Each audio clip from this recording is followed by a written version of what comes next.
Hey guys, welcome to my channel. My name is Raisin and welcome dito sa Diary ng Trader. So today pag-uusapan natin ngayon yung mga exclamation mark na nakikita natin sa Binance Futures, okay? Nakikita kasi natin ito kapag talo tayo and nakikita rin natin ito kapag panalo tayo. So ano nga ba yung purpose nito, okay? Now we will be explaining more of this later. So if you're interested to know more about that, then please do keep on watching.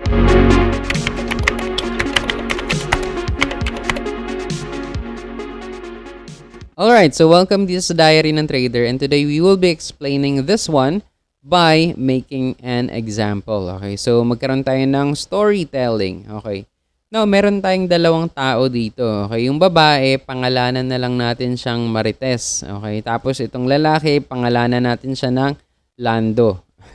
Alright, now si Bitcoin daw ngayon ay may presyo na 42,000 pesos. Okay, kunwari lang ito guys ha. Okay, so let's say as of the moment, yung presyo ng Bitcoin is 42,000 pesos. Now, si Marites ngayon, nag-iisip siyang mag-buy long. Ibig sabihin, ang thinking ni Marites is baka tataas pa ngayon yung presyo ni Bitcoin. Kaya, nag-long position si Marites. Now, si Marites ay may 100 pesos na capital. Tapos gumamit siya ngayon ng 10x. Okay? So, ibig sabihin, na-multiply yung pera niya or na-multiply yung capital niya into 1,000 pesos. Okay? So, let's say, na-process na yung order ni Marites. Now, yung liquidation price ni Marites naging 40,000 pesos. Okay? Kunwari lang ito guys ha. Hindi ito yung exact computation ng liquidation. Okay? Pinapakita ko lang sa inyo yung example. Alright. Now, etong si Lando naman, okay, si Lando is iniisip niya na ay nasa resistance level na yan si Bitcoin. Bababa na yan, okay? So, nagpaplanong mag-sell short si Lando, okay? So, same thing with Marites. Si Lando ngayon ay may 100 pesos na capital, okay? Tapos 10x din yung ginamit niya. Ibig sabihin yung pantayan niya ngayon is 1,000 pesos, okay? And again, nagkaroon tayo ng example liquidation dito na 44,000. Ibig sabihin, since Lando is thinking na bababa yung presyo ni Bitcoin, tapos kapag nag-against the trade niya, or ibig sabihin kapag mas tumaas man sa 42,000 pesos yung presyo ni Bitcoin, maliliquidate siya. Okay? Ibig sabihin, kapag umabot sa 44,000 pesos, maliliquidate siya ngayon. Alright? So, that's the scenario sa kanilang dalawa. Okay, now let's continue. Kung mapapansin nyo, lumalabas na itong ganito habang patuloy na bumababa or habang talo ka. Okay, so si Marites, since buy long siya, lumalabas ito. Okay, kasi talo siya. Now, itong symbol na ito ay nagiging notification lang natin or nagiging reminder lang natin para sabihin na malapit na tayong maliquidate or malapit nang maubos yung pera natin. Malaki na yung talo. Kumbaga, lumalabas lang ito. This is just a notification for us. Again, para i-remind tayo na malapit na tayong maliquidate. Okay. Now, yung presyo ni Bitcoin ngayon, okay, dito sa example natin ay bumaba na ngayon sa 39,000 pesos. Okay. And that is a sign na talo na nga si Marites. Dahil yung liquidation niya ay 40,000 pesos, yung 100 pesos ngayon na capital niya is masusunog. Okay, mawawala na ngayon yung 100 pesos na capital niya. Sunog lahat, okay?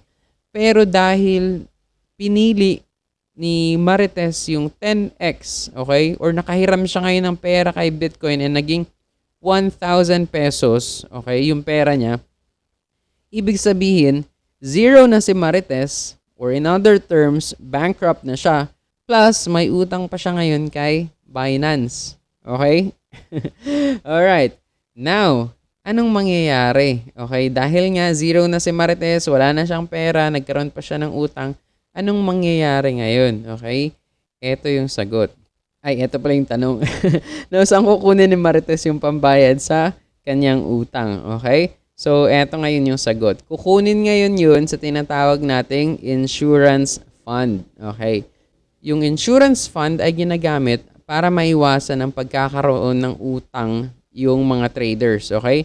Like for example, hindi na magkaroon ng negative 900 si Marites, okay? Ginagamit itong insurance fund, and we will be explaining more of that. Now, dito ngayon, okay? Since natalo nga si Marites, okay? So ngayon, si Lando naman ngayon yung panalo. Okay? Panalo ngayon si Lando. Right? Kasi nag-sell short siya. Yung pambayad sa utang ni Marites ay kukunin sa mga non-bankrupt users or sa mga traders na hindi na liquidate or sa mga traders na panalo or may pondo. Okay? Unfair, ano? Alright? And ngayon, lalabas din naman ngayon kay Lando itong symbol na ito. Okay. So, lalabas ito kahit panalo si Lando. Ano naman yung ibig sabihin nito? Yung ibig sabihin naman nito is ino-notify niya yung trader para sabihin na, uy, panalo ka na. Mataas na yung pera mo or malaki na yung ikinita mo. I-liquidate mo na yan. Okay? I-withdraw mo na yan or else sa'yo kami kukuha ngayon ng pondo para pantapal sa naging utang ni Marites. Okay? Ito yung sinasabi ko sa inyo dati guys na hindi magandang patagalin nyo yung mga position nyo sa futures lalong-lalo na kung panalo kayo kasi nga kinukunan kayo ng maliit na fees, okay? Para pantapal doon sa mga talo na traders or sa may mga utang na trader. Kaya, itong symbol na nakikita nyo ngayon, it's a sign for you to sell it or to close your position, okay? Kasi kung hindi, sa collateral ng fees ng mga bankrupt users, kukunin yung pantapal sa naging utang ni Marites. Okay, napaka-unfair, ano? But, hindi mo masyadong mararamdaman yan kasi nga, marami kayo yung magbabayad ng utang ng iba. Hindi lang naman ikaw. Tulad ng sinasabi natin guys, yung trading natin may mga fees yan. May fees for buying, may fees for selling, may fees sa pagbili ng coin, and kung ano-ano pa man. Okay? Now, doon yun napupunta ngayon sa insurance fund. Hindi 100% but maybe a part of that napupunta ngayon sa tinatawag nating insurance fund. Alright? So, that's why doon kinukuha lahat ng fees ng mga may utang. Okay? Now, paano ka naman ngayon mababayaran ng buo? Okay? Dahil nga sa'yo kinuha, somehow, yung utang ng iba, okay, paano ka naman mababayaran ng buo? Nakukunin pa rin yan sa insurance fund ng accumulated fees ng mga traders. Okay? Ng mga traders na hindi na liquidate or ng mga traders na hindi natalo sa Binance Futures. Okay? Again, yung symbol na nakikita nyo dito is just to notify you na, uy, ibenta mo na kasi kapag nagkataon, worst case scenario, sa iyo pa namin yan kukunin, yung pantapal sa utang ng iba. Okay? So, that is what we called ADL. Alright? Now, ano naman yung ADL?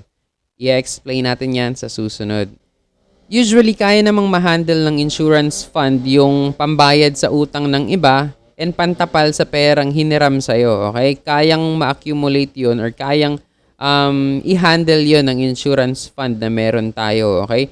Pero dahil nga napaka-volatile ng market, ginawa nila yung tinatawag nating ADL or yung nakikita ninyo na symbol na ito. Okay? Kasi guys, may mga times na sobrang lakas ng pagbagsak ng market, okay? Na hindi na kayang ma-handle ng insurance fund. Again, lahat may limit naman, okay?